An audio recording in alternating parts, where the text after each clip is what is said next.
네, 자 관광주의자들 오늘은 우리 또 처음입니다. 처음으로 우리 초대 손님을 좀 게스트를 모시고 또 재미있는 순서를 가져보도록 하겠습니다. 오늘 특별히 최근에 한양 도성의 길이라는 제목의 부제목도 있습니다. 한양 도성의 길에서 관광의 길을 찾다 라는 제목의 책을 집필해 주신 우리 업계에 계신 분들은 아마 다 아실 거고 또 모르시는 분들 모시고 또 교수님을 통해서 또 많이 배출된 제자들도 수없이 많을 것 같은데 장병권 호원대학교 교수님을 초대해서 교수님께서 얼마 전에 발간하신 한양 도성의 길 책에 대한 다양한 이야기와 관광 정책 등에 대한 이야기를 들어보는 시간을 가져보도록 하겠습니다. 먼저 우리 장병권 호원대학교 교수님 박수로 환영을 드립니다. 반갑습니다, 교수님. 안녕하세요. 네. 안녕하세요. 자, 교수님 좀 간단하게 인사 말씀 좀 부탁드리겠습니다.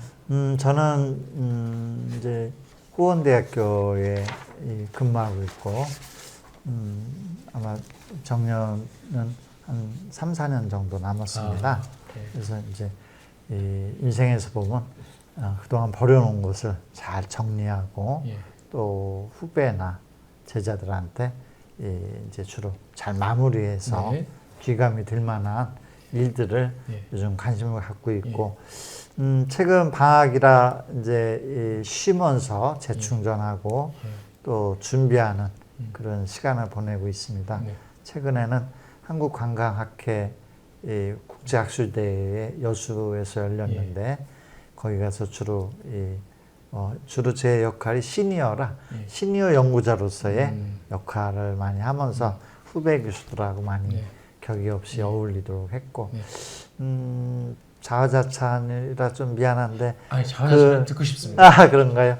그 학술대의 폐막식에서 영광스럽게도 저에게 처음으로 올해 만드는 것이 이 한국관광학회와 이 백산출판사가 공동으로 상을 만들었어요. 상명은 백산학술상이죠. 그러니까 아카데믹 어워드 뭐 이런 건데 이런 거를 첫 번째 올해 했는데 주로 논문 중심으로 시상을 해왔다가 올해는 이제 이 일반인들한테도 영향을 줄 수 있는 책을 중심으로 이 학술상을 도입을 했는데 감사하게도 저한테 줘서 상당히 기분 좋았습니다. 그 상의 의미가 좋네요. 논문보다는 이런 책 위주로 하는 게 훨씬 뭐 세상에 알려지는 것도 그렇고 그 접근하기도 그죠.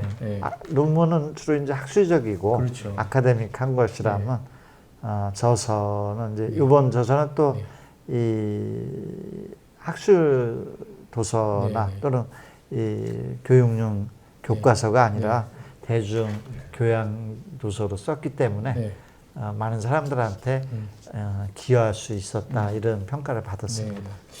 그 교수님에 대한 양력과 경력사항을 제가 약간 좀 읊어드리도록 하겠습니다. 현재 호원대학교에서 항공관광학과 교수로 재직 중이시고요. 작년까지 지금은 아니시죠? 잠깐 부총장까지 하셨고요. 지금은 이제 아니시고 간단하게 좀 제가 말씀을 드리도록 하겠습니다. 새만금 관광연구센터 소장도 맡고 계시고요. 부총장 경력하셨고 기획처장, 대외협력처장, 입학처장 등도 역임을 하셨습니다. 대학 외에 문체부, 한국관광공사, 한국문화관광연구원의 자문위원, 심사위원, 편집위원, 초빙연구위원 등으로 활동하셨고 강원랜드 하이원 리조트, 한국관광재단, 경기관광공사, 인천관광공사 등 공기업 자문위원 역임하셨습니다. 여기서 끝이 아닙니다. 얼마나 많은 활동하셨나 계속 이어집니다. 국무총리실 새만금위원회 민간위원, 새만금개발청 총괄자문위원 등을 역임하셨고 전라북도 문화관광재단과 전북개발공사 사회이사, 전북연구원 초빙연구위원 등을 역임하셨고 관광 ODA와 관련하여서 카자흐스탄, 동티모르, 적도기니 등에 대한 관광 계획 및 정책 등을 개발하셨습니다. 관광 전문가이시죠. 뭐 두말하면 잔소리고 그런데 관심사가 관광 정책과 지역 관광이시고요. 13년간 한국관광학회 부회장직도 역임하셨고 산하의 관광자원개발분과 학회장, 편집위원장, 관광교육위원장, 시니어 연구위원 등을 역임하셨습니다. 언제 이렇게 다 하셨습니까? 몇 년? 그러니까 교수님 그 관광을 전공하시고 이제 소위 말하는 사회생활 이제 교수님으로서의 이제 그 활동이신데 그러면 지금까지 한 몇 년 되신 겁니까? 네, 제가 1981년도에 대학을 들어왔어요. 네. 대학을 들어와서 했으니까 40년이 넘었죠. 예, 예. 이제 보면 81년이니까요. 예. 그다음에 이 제 인생에 큰 변화를 준 건 83년도에 저희 은사 바로 지도 교수가 한국관광학회장을 하셨어요. 예. 그런 걸 통해서 학술적인 거에 대한 접근성 예. 또 인맥을 쌓는 계기가 되고 예. 또 현재 제가 대학에 봉직하게 된 것도 그런 젊었을 때에 그런 것이 있고 저의 어떤 개인적인 이 철학은 그냥 열심히 살자, 최선을 다하자 뭐 이렇게 하다 보니까 그런 것을 좋게 긍정적으로 평가해 주시는 분들이 자꾸 생겨서 네트워크가 생기고 그래서 일거리도 좀 더 늘어나면서 현재 온 것이 아닌가 생각됩니다. 알겠습니다. 참고로 우리 옆에 계신 최창호 국장님은 우리 교수님의 그 학부 후배가 예, 맞습니다. 몇 년 정도? 8년 정도. 예. 직속 후배시. 예. 나오신 학교가 이 명문. 그래서 제가 또 질문이 좀 부자연스러울까봐 내가 미안할 것 같아요. 아니 아닙니다. 네. 자, 그러면 본격적으로 일단 얼마 전에 그 여기 지금 책이 보이게 저희가 화면 자료 화면으로 나갈 텐데 한양 도성의 길이라고 지금 화면에 저희가 편집 그 이미지를 좀 띄워드릴 텐데 한양 도성의 길이라는 책을 얼마 전에 출간을 하셨습니다. 물론 이제 다 읽어보고 저 같은 경우는 이제 개인적으로 이 중에서 하나 코스를 또 다녀왔기도 하고 개인적으로 또 영상도 만들어서 찍어봤는데 참 굉장히 재미있고 일단 재밌습니다. 재밌고 요 책을 하나 들고 주말마다 나서고 싶을 정도로 그런 정도로 독자들에게도 읽기 쉽게 쓰여져 있습니다. 일단 제가 먼저 질문 좀 드리고 우리 국장님도 한번 또 교차적으로 질문 드리도록 하겠습니다. 일단 책을 이번에 뭐 쓰게 되신 이유 특별한 이유가 있으실 것 같아요. 교수님 그 학생들 가르치는데 시간도 그렇게 녹록지 않으셨을 때인데 동기랄까요? 집필 동기가 있으시다면. 네. 그냥 일단 이 거주지가 제가 인왕산 밑에 이 무악동에 살고 있어요. 한양도성 바로 밑에죠. 그런데 이제 그러다 보니까 한양도성은 자주 접하고 가족들하고도 인왕산도 많이 등산하면서 이 옛날 영화를 보면 담벼락 바깥에서 안을 쳐다보죠. 신기해 호기심을 가지고 이런 것처럼 도대체 한양도성 안에서는 과거에 지난 600년간 어떤 일들이 벌어지고 있는가, 정치적, 경제적, 사회문화적으로 이런 것에 대한 호기심이 자꾸 발동이 되는 거예요.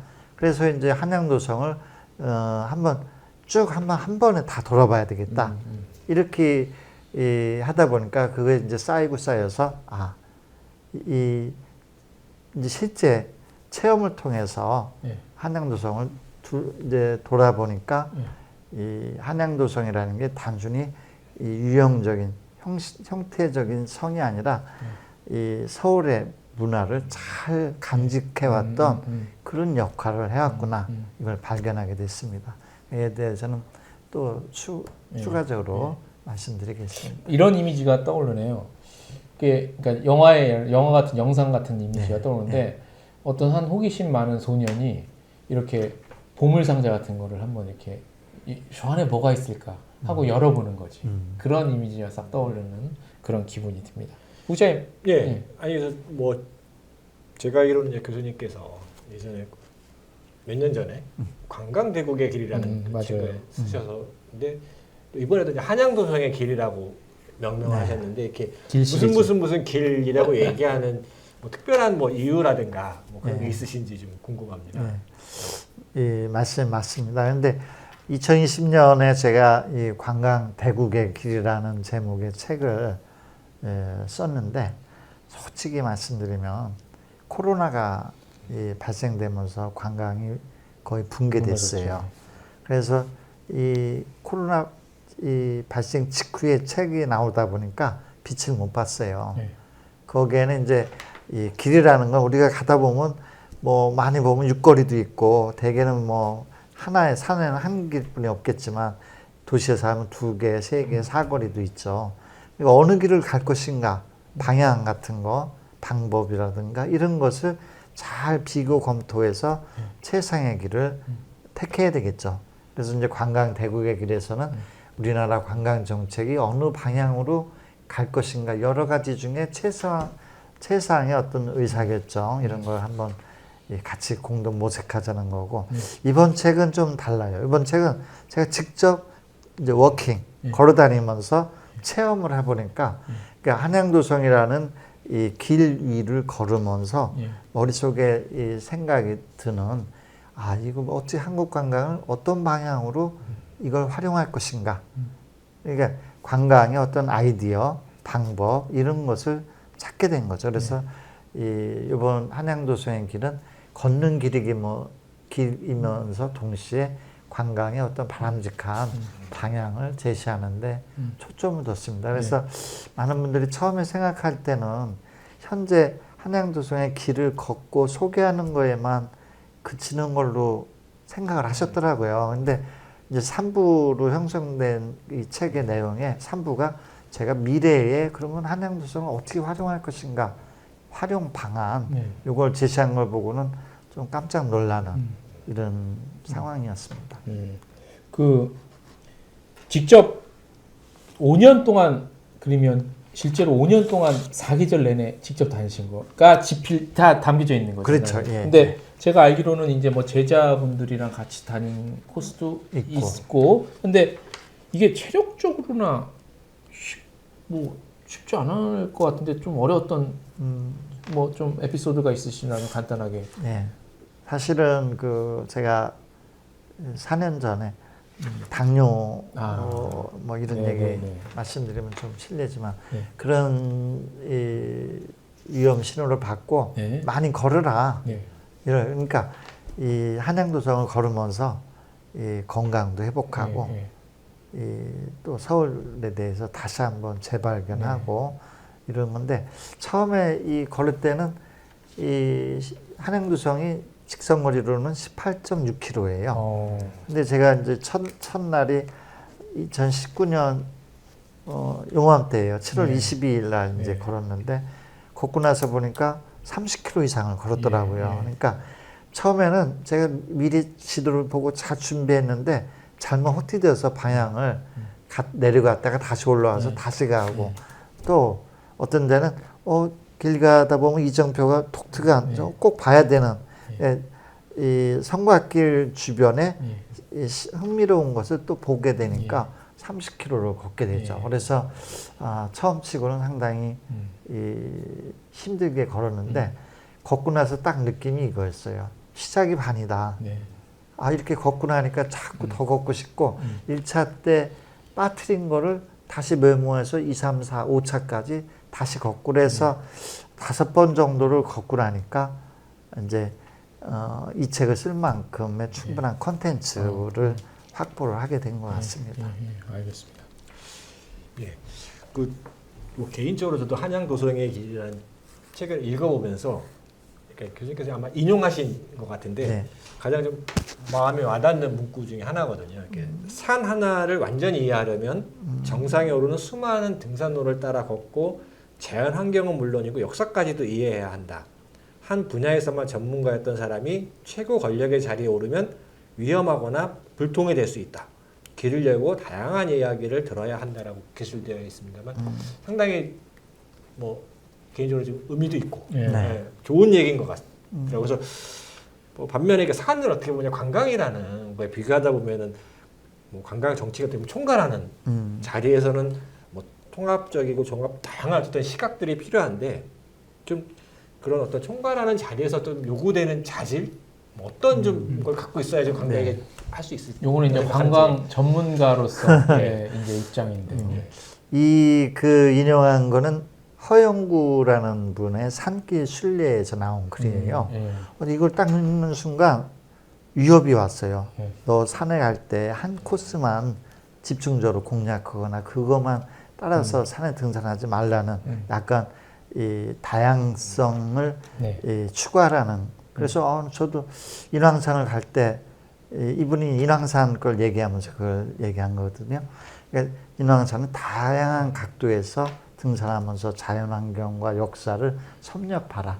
다양성을 확보하라. 뭐 이런 건데 이런 건 이제 인생을 살면서 관광정책의 최고 책임자가 됐을 때도 역시 한 우물이나 한 편협한 어떤 가치관이나 이런 경험 이런 거에 너무 의존하지 말고 다각적인 다양성 이런 거를 하는데 제가 이제 이런 말씀을 드리면 그런 경우도 있었나 하는데 제가 대학 다닐 때의 관광학이라는 건 뭐냐면 관광사회학, 관광정치학, 관광심리학, 관광 뭐 경제학 그러니까 깊이는 못 들어갔어도 여러 분야의 학문을 다 흡수하는 역할을 했어요. 그리고 그것이 지금에 와서 보면 많은 사람들을 사귀는 계기도 됐고 또 저의 학문적인 어떤 이 융합형 학문을 추구하는데 다시 말하면 인간관계나 또는 학문적으로나 또 이런 거를 통합할 줄 알고 포용할 줄 알고 다양한 어떤 이 가치관을 존중할 줄 아는 그런 어떤 정책 철학을 갖추어야 된다는 것을 알게 됩니다. 현재까지 그런 측면에서 우리나라 관광정책을 좀 책임지는 사람들은 잘 하시었던 겁니까? 어떻게? 잘 하신 분도 있고 네. 요 분은 잘 기대를 했는데 생각보다는 못 하신 분도 있는데 이제 크게 보면은 어떤 때는 이제 이 실질적인 책임은 뭐 장관이든 또는 차관이든 관광은 뭐 장관이 있고 그 밑에 제2차관이 이제 실무적으로는 책임이 있는데 또 대통령도 있을 수 있고 그렇죠. 또 국가관광전략회의 위원장은 또 국무총리이기도 하고 또 문재인 정부 시절에 이 국가관광전략회의 할 때는 확대라는 컨셉을 해서 대통령도 참석했어요. 그렇죠. 그러니까 시대에 따라서 관광에 관심이 있는 아주 비중을 두는 그런 어떤 정책 정부 책임자가 있고 약간 소홀히 다룬 그런 분들도 있지 않을까 이런 생각이 듭니다. 알겠습니다. 이게 관광 뭐 흔히 얘기하는 주체, 객체, 매체라고 배웠거든요. 그러니까 관광 전공 가실 때 관광 배울 때 이제서 주체라 그러면 관광객이 되는 거고 객체라 그러면 우리가 흔히 얘기하는 관광 대상. 그렇지. 그리고 이제 매체라 그러면 그걸 연결하는 여러 가지 것도 있는데 대부분 이제 관광이나 이런 거 고민할 때 이제 제 생각에는 객체, 관광지를 어떻게 꾸밀 것이냐, 그리고 이걸 어떻게 접근하게 할 것이냐, 뭐 이런 데 좀 고민을 집중해서 이제 콘텐츠를 개발하거나 뭐 수용태세 등을 개선해 보통 오거든요. 근데 이제 저 개인적인 생각에는 이제 우리가 놓치고 있는 게 하나가 관광에 있어서 제일 중요한 관광객, 그러니까 관광하는 사람의 고민, 어떻게 바뀔 건가, 이 사람들이 어디에 관심을 가질 것인가, 뭐 이런 거에 대해서도 이제 좀 고민을 해야 된다고 생각을 하거든요. 그래서 저는 개인적으로 이제 관광객에게 한양 도성의 길을 저도 뭐 이 책을 읽기 전에 우연찮게 작년에 한번 코스를 한번 돌아본 적이 있어요. 광희문에서 신라 호텔을 지나서 남대문까지. 그건 뭐 좀 평탄한 길이네요, 그죠? 에데리고 이제 그때 뭐 코스로 가서. 어쨌든 그런 데 있어서 좀 진짜 관광객에게 일단 한양도성을 걸었을 때 과연 그 사람들에게 어떤 의미를 어떤 느낌 뭐 이런 거를 좀 주지 않을까. 저는 개인적으로 길이라면 이렇게 순환한 가 있고 이제 뭐 그냥 끝이 일직선인 길도 있고 또 어떻게 보면 도성이라는 게 구분하는 거잖아요. 성 안에 특히 성 안에 사는 사람하고 성 밖에 사는 사람하고는 신분 차이나 이런 것도 큰데 뭐 어쨌든 여러 가지 또 이렇게 도성이라는 거는 방어이기 때문에 차단하는 그 출입을 차단하는 목적도 있고 여러 가지 좀 의미가 있는데 진짜 관광객이 도성의 길을 걸었을 때 어떤 의미를 좀 줄 수 있을까라는 좀 여쭤보고 질문이 싶어요. 어렵다. 질문 아주 좋은 질문이라고 보고요. 사실은 그냥 솔직히 얘기하면 어느 길을 가나 도성을 걸으나 목적 없이 걸는다는 것은 상상하기는 어렵죠. 뭔가 이 걷는 목적이 있을 것 같아요. 근데 지금 말씀하신 것처럼 그동안의 우리 사회적인 관심은 관광의 매체나 객체, 시설을 어떻게 만들고 뭐 이런 또 매체인 산업을 어떻게 구성할 것인가 이런 거에는 상당히 관심을 가졌는데 관광의 주체인 관광객들, 시민들, 국민들 또는 외국인들을 그들을 위한 어떤 이 수요자 맞춤형으로 어떻게 정책을 할 것인가에 대해서는 좀 소홀히 했다는 것은 저도 동감을 해요. 좋은 지적인데 제가 이제 한양도성을 하면서 도대체 한양도성이라는 게 우리 국민들이나 서울시민이나 세계인들에게는 어떻게 다가서게 할 것인가 이게 우리 현재 우리의 어떤 정부나 어떤 전문가들의 고민이 돼야 되지 않을까 이런 생각을 했습니다. 제가 봤을 때는 한양도성은 이 시민들이 역사와의 대화를 끊임없이 대화를 할 수 있는 그런 기회를 제공해 줘야 되고 또 우리 조상들이 살아왔던 삶의 모습 또 그 속에서 형성된 여러 가지 문화적인 현상들 이런 거에 대해서 우리가 존중을 하면서 깨닫고 배울 수 있는 그런 기회를 얻게 해주는 게 우리의 역할이 아닐까. 근데 실제 걸어보면은 안 걸은 사람은 이런 말을 하기 어렵지만 실제 걸어본 사람들은 한양도성과 역사의 도심 역사 투어 골목 투어를 해보면은 이 한국의 어떤 선진국 반열로 올라가게 된 계기나 요즘에 K-컬처나 K-팝 이런 어떤 문화적인 어떤 이 강점 이런 게 어디서 생겼을까? 바로 우리 한양도성 안에 쌓여있는 켜켜이 쌓여있는 수백 년간 쌓여있던 여러 가지 콘텐츠를 우리가 지금 활용하고 있는 것이죠. 그래서 이 우리의 역사 문화에 대한 소중함을 얻을 수 있는 그런 계기를 다 터득하게 됩니다.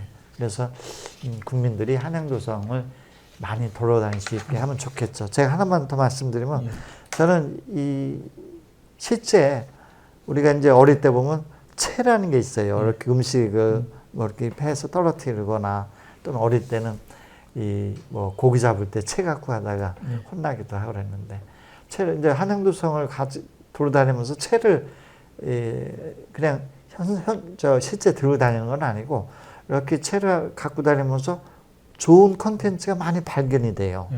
그래서 이제 덜 비중이 약한 건 채 밑으로 다 빠지고 채 위에 건지는 거죠.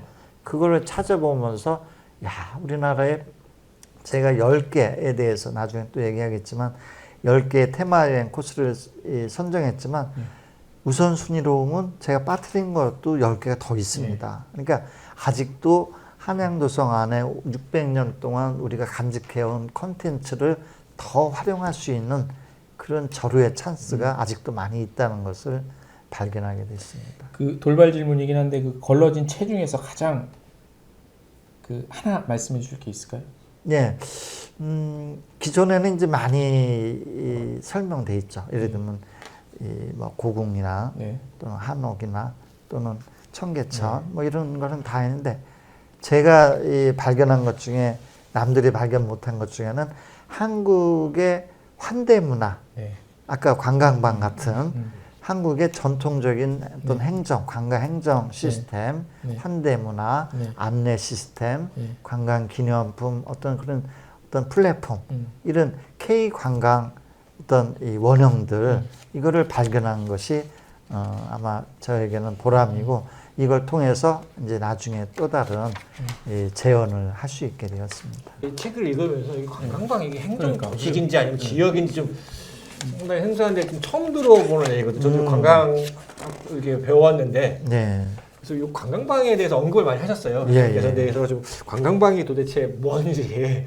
옛날에는 동도 있었어요. 여기 여기 책에 보면 동도 있는데 동보다 더 큰 개념이 있고 그거에 방자가 붙어 있어요. 근데 이제 이 한성부에 이제 저기 일부는 도성 밖도 포함되지만 한성부에 5개 부가 있었어요. 그러니까 지금으로 보면 구청이라고 봐야 될 정도로. 근데 그 속에는 방이라는 이제 지금 보면 기초지자체 같은 거죠. 그런 것이 53개인가가 있었어요. 근데 이 관광방은 이 백악산 바로 밑에 이쪽 북촌마을, 그러니까 이 주로 어디냐면 창덕궁하고 경복궁 사이에 있는 그 사이에 있는 지역을 북부라고 그랬습니다. 근데 그 지역이 굉장히 아늑하고 이 상당히 좋은 아마 옛날부터 이 고문 세가들이 많이 살던 그런 데인데 그 중에서도 이 경복궁 옆에 바로 지금 이제 아마 기억하시는 분들은 이 국립현대미술관 서울관 거기가 가장 핵심적인 위치고 그 옆에 보면 이 어떤 종친부라고 새로 복원된 건물이 있을 거예요. 그러니까 이 관광방의 성격은 뭐냐면 왕이 이 우리나라를 찾아온 외국인이나 제가 또 그 확대 해석하면 왕이 자기의 종친들이나 지방에서 올라온 손님들에게 자기 어떤 국정 홍보 또는 과시 뭐 이런 걸 위해서 그러니까 다른 데는 다 어떻게 보면 지형의 모양에 따라서 이 행정 이 지역의 명칭이 있는데 이거는 행정 어떤 현상에 기초해서 했다는 것에 깜짝 놀랐어요. 그래서 야 근데 얼핏 보면은 이 하나가 유본이라는 그라는 사람이 환경지리학이라는 책을 썼어요. 정조 연간에 이제 출간된 건데 거기 궁궐편에 보면 경복궁은 북부 관광방 백악 남쪽에 있다 이렇게 돼 있어요. 그래서 내가 이걸 확대 해석을 해야 되는 건지 관광방이라는 행정구역 안에 이 경복궁이 있는 건지 저는 그렇게는 아직 안 보고 싶은데 현재로는 경복궁 옆에 있는 건 분명히 있습니다. 그래서 아마 과거 조선시대에 궁궐 바로 옆에 있었다는 것은 그만큼 비중이 있었다는 행정구역이었다는 것을 행정관청이 아니라 행정구역이라는 의미로 하면 될 것 같습니다. 그런데 우리가 여기서 뒤에도 나오지만 재미난 게 그 행정구역 중에 송현이 있죠. 여기 송현 열린마당 지금 옛날 지금 송현동 거기도 역시 관광방이었어요. 한국일보사도 송현 관광방이고 의정부터도 관광방이고 그런데 이 서울에 이제 도심에 많지 않은 재개발 해야 될 땅 중에 송현광장이 있죠. 그래서 송현광장을 어떻게 할 것인가 현재 시점은 뭐 이건희 기증관 미술관이겠죠. 2027년까지 하겠다고 하는데 그거에 대해서 반대하는 건 아니지만 이 지역이 과거 우리나라를 대표할 수 있는 관광을 홍보했던 그런 공간이라면 그런 의미에서 어떤 새로운 이 시각에서 어떤 이 국가시설 저는 이제 관광 국립박물관 이런 얘기도 했지만 그런 거를 한번 고려할 것도 좀 필요하다 이런 생각을 합니다. 관광방이 그 우리가 지금 관광 쓰는 그 볼관자의 맞습니다. 비광자 그거였어요? 그렇구나. 이거를 아는 사람이 이 사람들이 그렇게 많지 않다는 거는 좀 아쉽더라고요. 그때 지금이라도 이 관광방에는 그 옛날 어떤 이 국가기관이 설치되어서 어떤 기능을 잘 수행했는가에 대한 분석을 통해서 그런 거를 계속 재현하고 하는 노력이 필요할 것 같습니다. 알겠습니다.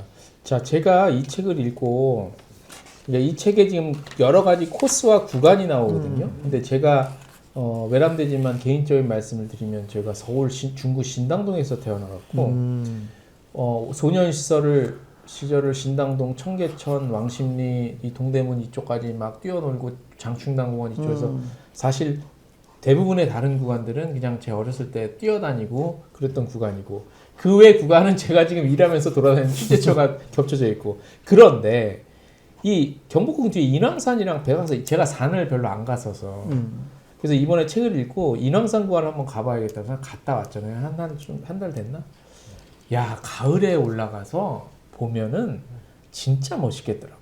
가을 그 단풍이 들면 그리고 저 같은 저질 체력도 괜찮게 그냥 조금 힘들고 올라가면 아주 좋더라고요. 그래서 굉장히 감동을 받았는데 그 교수님께서는 이번에 이제 뭐 책을 집필하시면서도 가신 것도 있겠지만 개인적으로는 어떤 코스가 가장 좋으시며 또 좀 남들한테 추천하고 싶으신 코스가 있다면? 네. 이 책의 이제 구성이 3부인데 2부는 예. 한양도성의 현재를 토타보기라 이제 자세히 이제 살펴보기인데 네. 그 중에는 8개 구간으로 네, 네. 했어요. 근데 이제 출발은 당연히 남대문 구간부터 네, 네. 해서 시계 방향으로 이제 하는데 원래는 북악부터 하는 게 정상이지만 갑자기 북악산부터 어떻게 시작할 수는 없잖아요. 근데 이제 가장 많이 접근성 있는 데가 남대문이기 때문에 거기서부터 했는데 어떤 이 한양도성을 한 바퀴 돌면서 한양도성의 어떤 경관, 지금 말씀하신 역사성, 생태, 뭐 여러 가지 또 기암 개석 같은 어떤 이 자연 어떤 현상들, 생태 이런 걸 기준으로 보면은 저는 인왕산 구간을 가장 추천하고 싶습니다. 왜냐하면 굉장히 저도 자주 가는 곳이기도 하지만 그렇습니다. 근데 재미난 얘기가 있었어요. 옛날에 정도전하고 무학대사가 이 한양 천도 때 엄청나게 싸웠죠. 근데 이제 이 권력은 정도전 유학파인 정도전이 더 셌는데 불교계인 무학대사는 근데 이게 뭐 옛날 말인데 불교는 동쪽을 중요시한다고. 근데 유학은 남쪽을 중요시하고. 근데 이제 이 인왕산을 이제 경복궁 위치로 인왕산에 갖다 둔다면 동양이에요. 그죠? 근데 이 정도전은 그 무슨 소리냐. 남산도 있는데 북악산에서 정해서 남쪽 방향으로 해야 된다고 그래서 정도전이 승리하죠. 결국 500년의 역사, 600년 가까운 역사가 그런 역사를 갖고 있는 전 세계 왕국이 많지 않아요. 더 길었으면 좋았지만 그것도 굉장히 우수한 역사라고 저는 봐요. 그러니까 다시 말하면 조선의 창업을 좀 잘 준비한 것이다. 이런 생각을 하는데 근데 그런 면에서 보면 이 백악산이 중요하기도 한데 이 인왕산이 경관의 사방을 볼 수 있는 이런 거는 제가 보면 제일 낫고 두 번째는 이제 이 8개는 한양도성의 구간을 말하는 거고 테마 여행 10선은 한양도성이 울타리로 간직하면서 우리의 이 서울의 미래, 한국 관광의 미래를 책임져 줄 수 있는 좋은 콘텐츠, 테마를 뭘로 할 것인가 이거 중에 이제 말씀을 하셨는데 저는 한 개는 아니고 한 2-3개를 추천해 주고 싶어요. 첫 번째는 이 서울에 제가 발굴한 것 중에는 서울에 이 다른 데는 서울시가 지금 정원 도시를 표방하고 있어요. 전 세계에도 다 정원 도시를 표방하는데 서울도 지금 정원을 많이 늘리겠다. 그런데 전통 정원에 대한 그런 정책, 시책은 없어요. 뭐 예를 들면 이 정부한테 신청을 해서 잘 보존한다든가 이런 그러니까 전통 정원을 한국형 전통 정원을 발굴해서 외국인들한테 소개해 주는 거 저는 제가 몇 가지 이 창덕궁 후원에 경복궁의 향원정 또 청와대 녹지원 또 백악산 뒤에 백사실계곡 석파정 또 어제는 제가 남산도 물이 내려오는 게 남산골 전통정원 또 물이 많이 내려오는 것 중에 하나가 장춘당 공원 이런 걸 S라인이 되더라고요. 그래서 이런 형태의 어떤 코스를 저는 좋아했고 또 요즘 제가 관심을 갖고 있는 건 이 청계천을 물론 인공적인 조형물이었지만 이거에 대한 역사적인 의미와 놀이 이걸 기능을 부여해서 근데 이제 현재 정부 서울시는 한양도성 안에 거와 일부 좀 도성 밖에 청계천 박물관까지만 관심을 갖는데 저는 이거를 그 청계천과 중랑천이 만나서 한강으로 합류하는 그 한양대 앞에 그 살고지 다리까지를 테마로 해서 4개로 했어요. 청계 역사, 청계 산업, 청계 문화, 청계 생태 이렇게 해서 각각의 테마를 부여하고 그런 콘텐츠를 소개하는 이런 거에 대해서 저는 상당히 이 자부심을 느끼고 이 지금 추가적인 예. 작업을 좀 하고 있습니다. 그래서 특히 내국인이 좋아할 만한 코스도 있고 예. 외국인이 좋아할 만한 코스도 있고 현재는 이 부류가 다 좋아할 만한 코스로 했는데 물론 똑같이 다 중요하지는 않겠죠. 우리가 그런 거에 대한 어떤 시장을 세분화하고 시장에 맞게끔 어떤 기능을 부여했으면 좋겠습니다. 아니 다 개인적인 얘기 하나 해서 저도 예, 개인적으로는 저 현조동에서 태어났습니다. 아 그래요? 현조동은 그냥 무학대 바로 맞아요. 안산. 예예예. 안산입니다. 인왕산 맞은편 맞아요. 안산이거든요. 예. 그래서 제가 그 건너편 살고 있어요. 저 어렸을 때 기억은 저도 인왕산을 한 학교 다닐 나 이번에 전에 봤다니까. 아니 올라간 기억이 있는데 공부하느냐고 언제 갈 새가 있었어요. 초등학교 들어가기 전에 저도 기억이 있습니다. 어렸을 때 놀러 간 기억이 있는데 그때 기억은 인왕산이 이렇게 바위가 많잖아요. 거의 악산인데 힘들게 올라갔는데 그때 솔직히 제 기억에는 군인 아저씨가 막다 시절이었습니다. 그 당시에 70년대는. 맞아요. 그리고 저 어렸을 때는 그 헬기도 격추당한 기억이 있습니다. 왜냐하면 저희 집 밑에 수방사 부대가 있었고 그때만 해도 교도소가 있었어요. 진짜 서대문 교도소에 뭐죠 수용됐던 시절이었고요.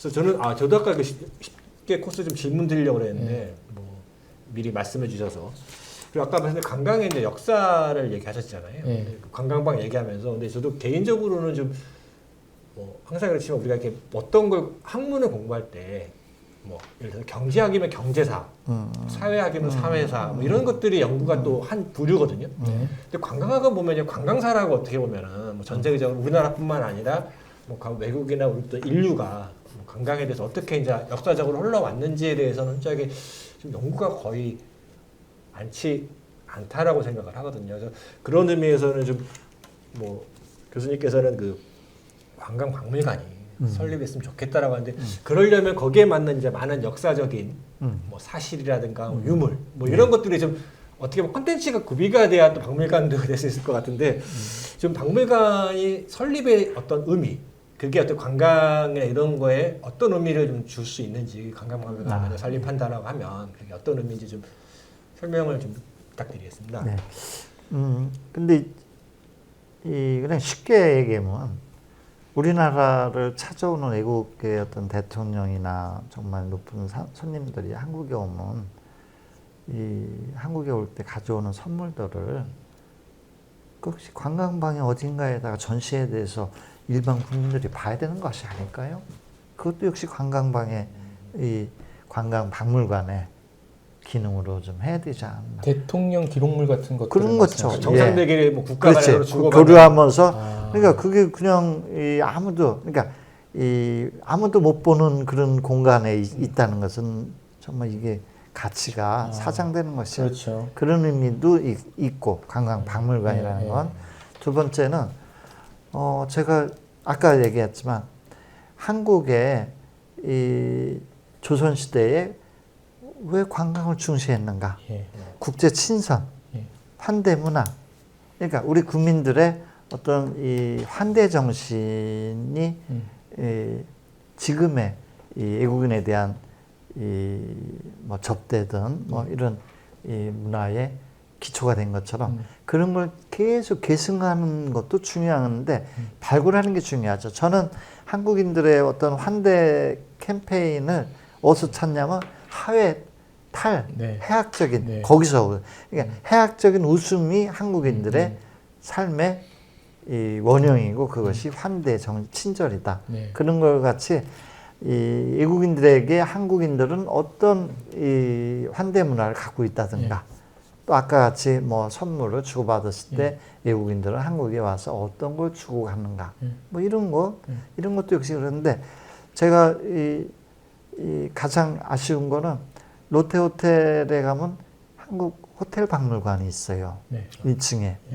근데 거기에 보면 옛날에 1900년대 초에 손탁호텔이 그 이화 학당 근처에 있었는데 거기서 쓰던 테이블보나 식기류 그것도 일부 있더라고요. 그래서 야 이거 국가 차원에서도 할 수 있고 물론 민간이 했지만 더 체계적으로 정부 예산으로 좀 더 체계적으로 해서 관광에 어떤 종사했던 사람들의 자긍심을 키워준다든가 뭐 이런 것도 굉장히 필요하지 않을까 이런 생각을 했어요. 얼마 전에 이 무슨 이 드라마인데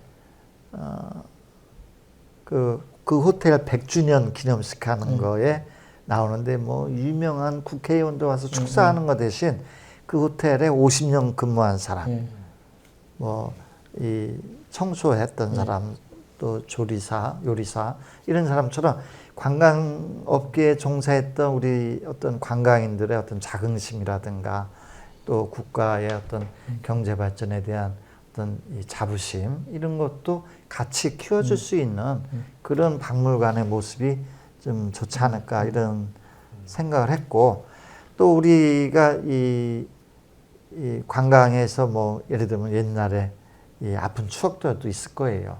뭐 기생 파티도 있고 뭐 이런 하여간 좋든 나쁘든 있는 그대로를 해서 국민들에게 좀 더 바람직한 국제적인 설린 우호 관계 어떤 관광 산업의 방향 이런 거를 제시하고 지금은 그것이 과거의 유산이 됐지만 하여간 우리의 좋은 유산이든 또 꼭 간직을 해야 될 그런 유산들 관광 유산을 이 전시, 복원 또 계승 이런 역할을 하는 뭔가 이 국가기관이 있었으면 좋겠습니다. 국가기관이 이게 민간 차원에서 해도 되잖아요. 모금해서 돈이 문제지. 돈이 문제인데 근데 이제 제가 이런 걸 보면 이화학당 그 근처를 가면은 국토발전 전시관이 있어요. 이제 국토교통부 아니 국토해양부인가?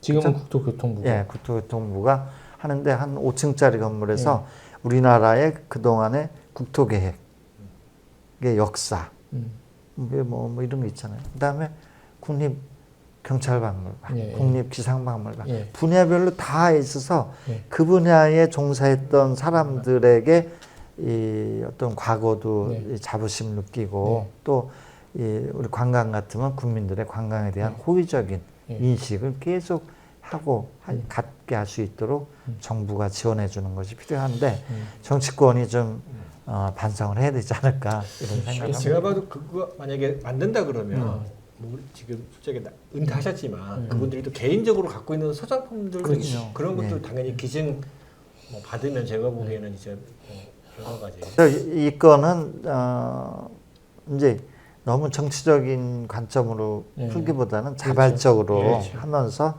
정치권의 어떤 동참 이게 필요해서 선거라는 제도 또 뭐 이런 이익 집단들 이런과의 어떤 정책 협의 이런 걸 통해서도 차근차근 할 수 있지 않을까 봅니다. 이게 일단 화두를 던지셨으니까 누군가가 좀 저는 민간 차원으로 됐으면 좋겠다라는 개인적인 생각은 듭니다. 교수님 한양도성의 길에서 찾은 관광의 길은 뭐라고 생각하십니까? 좀 짧게 한마디 해주신다. 예.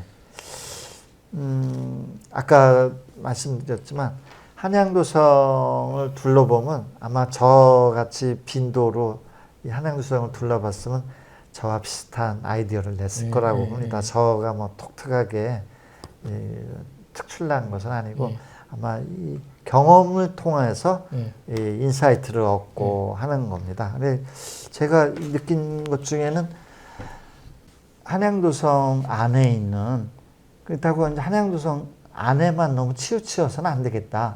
한양도성과 관련된 콘텐츠가 이게 안에도 있고 바깥에 있으면 연계하고 그 콘텐츠를 확장을 해서 이게 이제 전국으로 나가듯이 서울 전역으로 이 좋은 콘텐츠를 계속 발굴하고 이런 발굴하고 이 정리한 거를 이 국제관광의 경쟁력을 향상을 위해서 활용되는 이런 것이 필요하다는 생각이 들고 또 아쉬운 것 중에 하나는 왜 그런 생각을 못했을까? 한양도성에 속해 있는 것 중에 남산의 뭐 N 서울타워인가? N타워. 또는 N타워는 한양도성이 아니죠. 그죠? 그러니까 남산 성곽이라고 했으면 좋은데 또 서울의 이제 남대문 이렇게 두 개는 개별적으로 동대문까지 개별적으로 한양도성에 있는 것 중에 한국관광 백선에 포함이 돼 있어요. 예. 이렇게. 예. 근데 한양도성 자체가 한국관광백선에는 안 들어있는 거예요. 예. 이런 시각이 왜 형성이 안 됐을까? 이런 생각이 들어요. 그러니까 이런 거 하나 미시적인 관점이 아니라 좀 더 큰 한양도성이라는 걸 한국 관광의 또는 서울 관광의 랜드마크라는 것을 삼고 이거를 내국인들이 체계적으로 활용할 수 있는 그런 시스템을 갖춰야 되겠다. 그런 거죠. 일례로 서울시가 이제 한양도성 관광객들, 방문객들 설문조사했는데 서울 시민들한테 한양도성이 어디에 있는지 알고 있냐니까 40%대 후반만 알고 있어요. 그러니까 나머지는 모른다 이거죠. 그리고 한양도성을 한 번이라도 가본 적 있느냐? 보이기는 하는데 가본 사람은 48% 정도. 가봤는데 모르는 사람도 있을 것 같은데. 그렇죠. 그럴까요?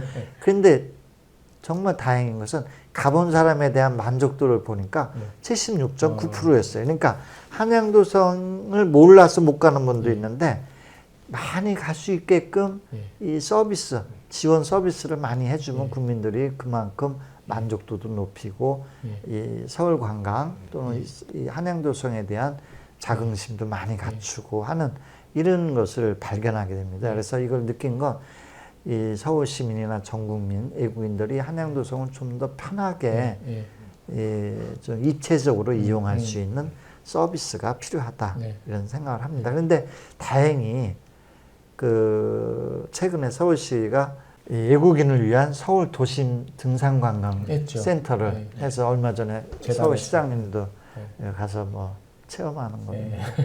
여기 보면 정보도 주고 자료도 주고 또 렌탈 기능도 하고 또 휴식 공간 이런 것처럼 외국인을 위한 그런 것이 있는데 지방에서 온 사람을 위한 것도 좀 좀 소홀히 하면 안 되겠다. 모든 사람들한테 다 골고루 혜택을 줄 수 있도록 해야 되겠다 이런 생각을 했습니다.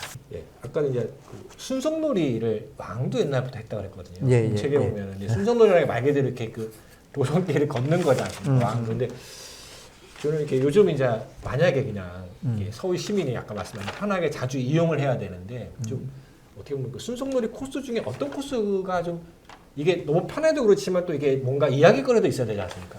걸을 때 그런 걸로 봤을 때는 좀 교수님께서 순석놀이 코스를 좀 어디 코스가 이게 참 서울 시민이 한번 가볼 만하다. 뭐 가족끼리. 조선시대 왕들도 순성했다고 그러는데 순성이라는 건 두 가지 의미가 있어요. 하나는 좀 초기에는 성의 이제 이 보안이나 안전 또는 파손 여부 이런 거를 위한 어떤 치안 유지함, 순시죠. 두 번째는 어느 순간부터 유람. 이제 조선 중기 이후에 지방에서 이 서울에 올라온 사람들 또 서울 시내 사람들도 이제 슬슬 한양도성을 접근할 수 있는 기회가 생기고 지방에서 올라온 유림들이 이 한양도성에 올라가서 특히 이 이화동 그 언덕에 올라가서 예를 들면 이 과거를 급제해달라고 소원을 빈다든가 뭐 이런 것을 했다는 그런 풍습이 이 책에도 물론 있지만 조금 더 연구하면은 아 조선시대에 한양도성이 이 백성들에게도 인기 있는 장소였구나 이런 것을 발견할 수 있을 것 같습니다. 쓰신 책을 보면서 되게 짧은 시간 안에 다 읽어왔거든요. 되게 재밌게 보면서 이게 또 관광뿐만 아니라 역사라든가 거기에 얽힌 여러 가지 뭐 흔히 얘기하는 이렇게 서사들을 많이 이야기거리를 해주셔서 참 재밌게 읽었는데 그래서 저는 이게 관광에도 상당히 이제 앞으로 트렌드가 경험이지 않습니까? 그 지역의 도시 살아보기 뭐 해보는 것처럼 그래서 이런 한양 도성의 길을 어떻게 좀 관광에서 좀 활용해서 이거를 좀 앞으로 좀 새로운 트렌드 뭐 이런 거를 좀 대안 제시 차원에서 좀 어떻게 이런 것들을 좀 활용할 수 있는지 좀 부탁드리겠습니다. 참 이 책을 이제 물론 집필하는 과정에서 뉴욕 타임즈가 작년 2023년 6월 19일 날 세계의 7가지의 트레일 오솔길 같은 그런 걸 소개했는데 그 중에 한양도성을 소개해요. 근데 이 전 세계에 이 도시 성곽 중에 이렇게 긴 성곽이 없습니다. 근데 이제 여기서 이 어떤 사람들은 이 구렁이 같다, 용 같다, 뱀 같다, 한양도성을 구릉지를 이렇게 산을 오르락내리락 하면서 그러면서 걷기 편하고 이걸 통해서 한국 관광은 전 세계인에게 어필할 수 있다. 뭐 이런 건데 그래서 그동안 우리가 한양도성을 왜 전 세계인에게는 그렇게 홍보에 등한시했나 이런 생각을 하게 됐고 두 번째는 이 한양도성의 이 사람들의 사는 모습을 네. 활용해야 되겠다. 한양도성 내에는 내에도 이 세종마을이나 뭐 이런 것처럼 또는 명륜동 네. 마을 뭐 이런 것처럼 내부에도 마을이 있고 바깥에는 8개의 마을이 있어요. 행촌마을, 네. 부암마을, 부암동 마을, 성북동 마을 뭐 이런 삼선동 마을 이런 것처럼 한양도성을 끼고 있는 주변의 지역의 사람들은 어떻게 살아왔고 그들의 문화는 뭐고 이거를 저는 이제 이렇게 보여요. 한양도성 순례여행 같이 외국인들이 한양도성 또는 지방에서 오신 분이 한양도성을 1박 2일은 뭐 하거나 또는 길게 자세히 보면 2박 3일 코스로 상품화하는 거. 그런데 잠은 어디서 자냐? 민박. 한양도성 주변 지역의 마을을 활용해서 지역 주민도 경제적인 분화 또는 이 지역의 콘텐츠를 홍보하고 안내하고 그런 걸 통해서 한양도성을 활용하면은 좋지 않을까 이런 생각이 들었고 이 한양도성을 통해서 이 서울 관광의 품질을 개선하면서 동시에 이 비욘드 더 시티 월이에요. 그러니까 한양도성 이 성곽길을 뛰어넘는 이 어떤 새로운 관광 상품을 창출하자 이런 생각을 하게 됐습니다. 자, 교수님 이제 책에 대한 내용은 전반적으로 한번 얘기를 좀 재밌게 들어봤고요. 이제 좀 마무리하는 순서로 우리 교수님께서 현재 우리 이제 관광 정책의 문제점과 나아갈 방향, 그 다음에 또 지역 관광 전문가시기 때문에 거기에 대한 좀 소견을 짧게 좀 들어보고 싶습니다. 네. 예. 최근에 이제 이 정부나 또는 이 지자체들이 관광 지역이나 또는 국가의 관광 어떤 진흥을 위해서 많이 노력하는 건 인정을 하는데 꼭 굳이 뭐 좀 더 보완을 해야 된다는 의미에서 문제점을 좀 말씀드리면 정책을 개발할 때 종합적인 관점이 좀 부족하고 단편적이고 좀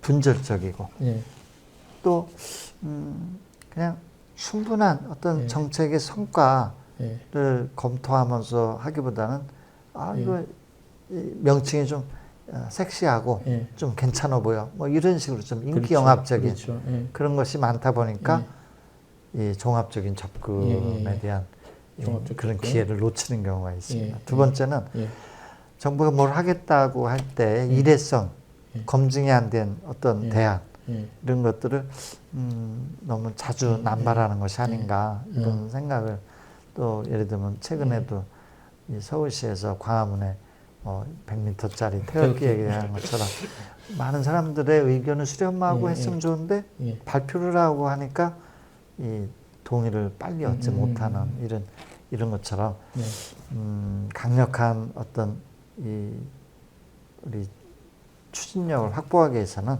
소통과 협력 이런 것이 필요하고 대토론회 이런 걸 통해서 이 여러 사람들의 의견을 수렴하는 노력이 필요하다고 보고 그런 것이 현재 우리나라 관광 정책의 어떤 개선 방안이 아닐까 이렇게 보여집니다. 근데 지역 얘기로 이제 나아가면은 지역이 지금 상당히 악순환 속에 있어요. 어떤 악순환이냐면 인구도 감소하고 젊은이들은 도시로 빠져나가고 지역을 살리는 건 노인들 위주로 돼 있고 그러다 보니까 지역의 고령화, 지역의 이 지키는 지역의 관광 산업을 책임질 수 있는 사람들이 그만큼 없는 거예요.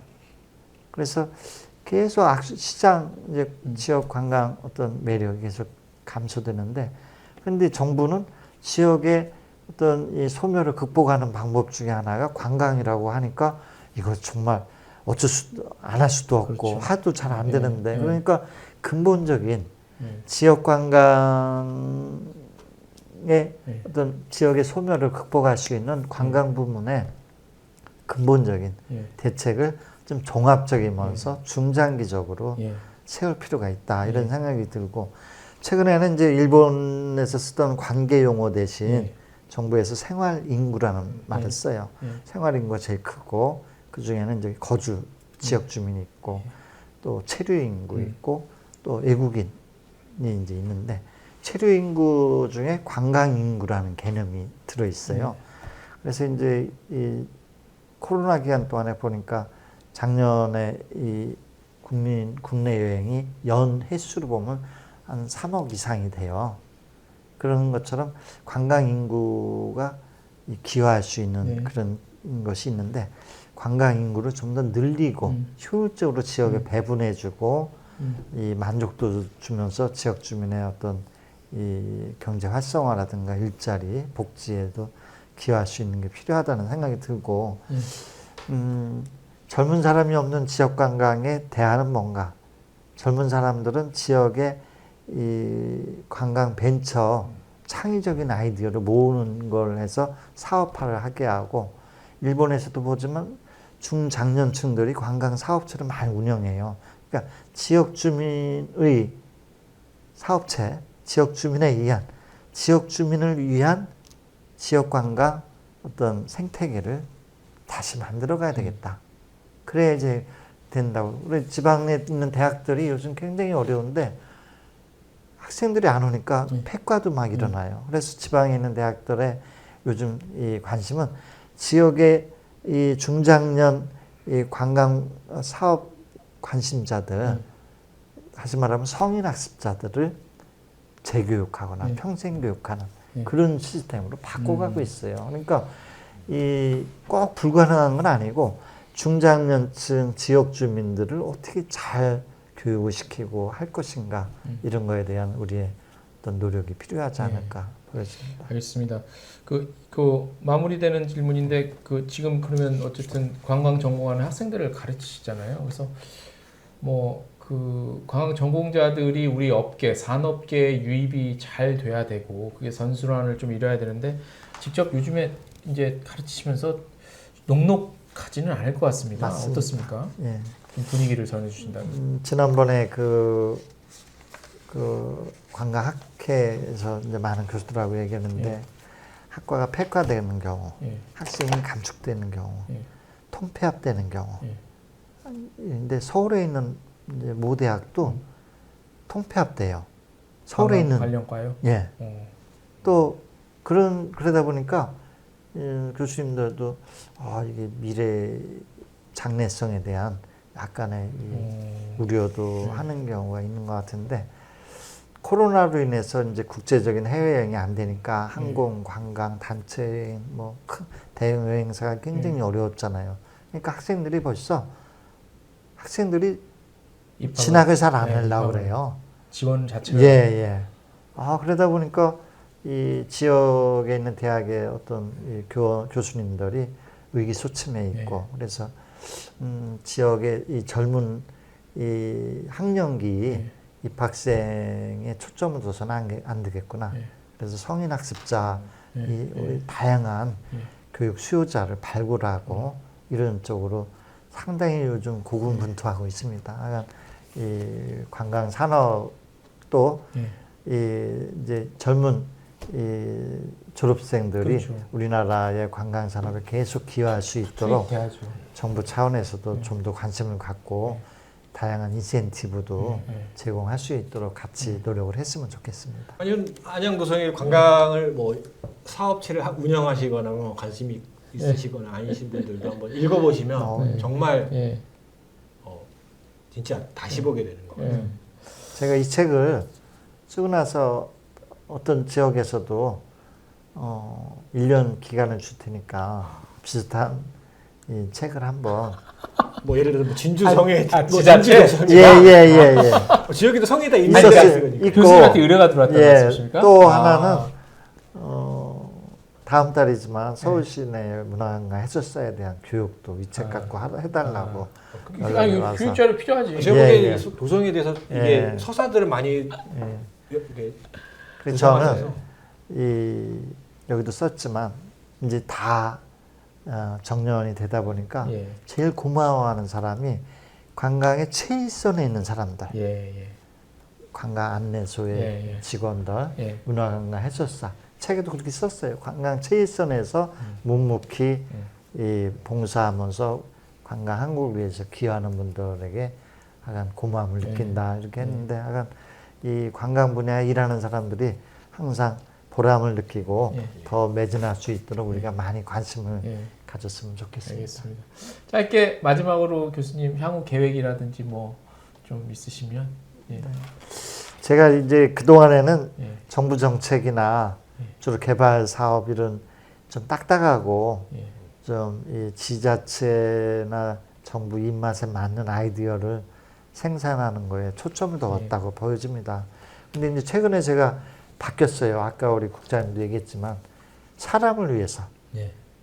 그러니까 이 사람들에게 여행을 통해서 보람도 느끼고 삶의 행복을 느낄 수 있는 좋은 장소도 소개하고 좋은 생활 습관 뭐 이런 거. 또 내가 실제 이 트레일 워커로서 이 어떤 뭐 대회도 나가고 건강을 위해서 이런 걸 통해서 한 것처럼 주로 이 길 위에 여행학이라는 걸 한번 만들고 싶어요. 그러니까 여행학이요? 예. 학 배우락. 예. 예. 뭐 길 위에 뭐 인문학 이것처럼 그것도 역시 관광학도 역시 여행학도 역시 길 위에 인문학이기도 한데 좀 더 관광 여행 쪽에 세분화해서 여행을 통해서 길을 걸으면서 여행을 통해서 우리의 삶의 어떤 보람과 행복을 느낄 수 있는 그런 어떤 솔루션을 제공하는 데에 기여를 하고 싶습니다. 알겠습니다. 장시간 우리 교수님 여기 좋은 말씀을 좀 들었고요. 책은 사서 보는 겁니다. 아 그렇죠. 그리고 책은 사서 꽂아놓는 게 일단 중요한 거 사야 됩니다. 아니, 그렇죠? 제가 알기로도 이게 각 지역에 좀 도서관 되게 많거든요. 그렇지. 그 도서관에 그 신청하는 게 있어요. 도서를. 아 그렇지. 그러면 도서관에 삽니다. 그렇지. 내가 알아요. 알바해봐서 그러면 도서관에서. 또 많은 사람이 또 읽을 수도 있고. 아, 책을 홍보해 주셔서 예. 고맙습니다. 아무튼 예. 말씀 감사드리고요. 좋은 책은 여러분들의 삶에 아주 또 다른 행복을 안겨줄 거라 믿으면서 오늘 교수님과의 특별 인터뷰, 초대석 좋은 말씀 감사합니다. 마치겠습니다. 수고하셨습니다, 교수님. 고맙습니다. 수고하셨습니다.